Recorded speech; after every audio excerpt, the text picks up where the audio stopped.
Queen Elizabeth and Prince Philip will be celebrating a special birthday milestone for the Duke of Edinburgh this month. As coronavirus lockdown went into effect back in March, the monarch and her husband have been spending isolation at Windsor Castle, but June marks a special anniversary for Prince Philip. The Duke of Edinburgh will nudge closer to 100 as he turns 99 on June 10. Prince Philip stepped back from public life in 2017 and has enjoyed much of his retirement at Wood Farm, on the Queen's Sandringham estate, and at Windsor Castle. In April, Prince Philip issued a rare statement thanking those working in the NHS during the pandemic.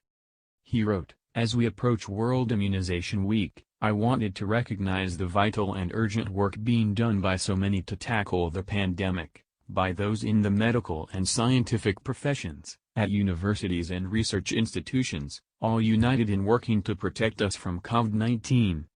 On behalf of those of us who remain safe and at home, I also wanted to thank all key workers who ensure the infrastructure of our life continues, the staff and volunteers working in food production and distribution, those keeping postal and delivery services going, and those ensuring the rubbish continues to be collected." Queen Elizabeth, who turned 94 in April, has continued with her royal duties remotely and addressed the country twice in televised recordings. Back in March, the Duke was flown to Windsor Castle in a helicopter from Wood Farm on the Sandringham estate. On the same day, Her Majesty travelled from Buckingham Palace to her Berkshire residence, where they have both resided since and will celebrate the Duke's milestone birthday. As the UK has begun to ease lockdown restrictions, it is unknown whether any other members of the royal family will visit to celebrate with them. However, as both the Queen and Philip are in their 90s, they are considered in the high-risk category of coronavirus, meaning it is unlikely other family members will visit. It is reported there are around 24 staff members isolating with the Queen and Prince Philip at Windsor Castle.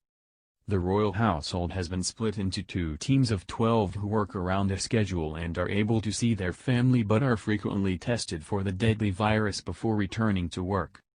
During lockdown, the Queen celebrated her own birthday in isolation and looks to be having to spend Prince Philip's milestone together. Not only that, but Her Majesty will also have to celebrate another huge milestone in lockdown, the anniversary of her coronation. Although the Queen had already been serving as reigning monarch for several months before this date, her coronation marked the day she officially became Queen. The Queen took over the throne aged just 25, after her father, King George VI, died of coronary thrombosis at the age of 56.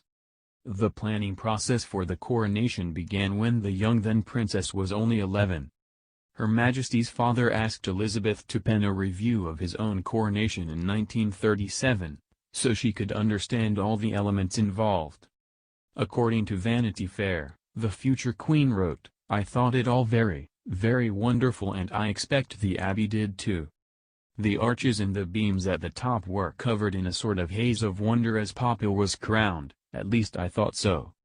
After months of planning, the Queen was crowned at 11:15 a.m. on June 2, and has gone on to serve 67 years on the throne, rendering her Britain's longest-serving monarch. The event was the first coronation ever to be televised in British history and sealed the future of television.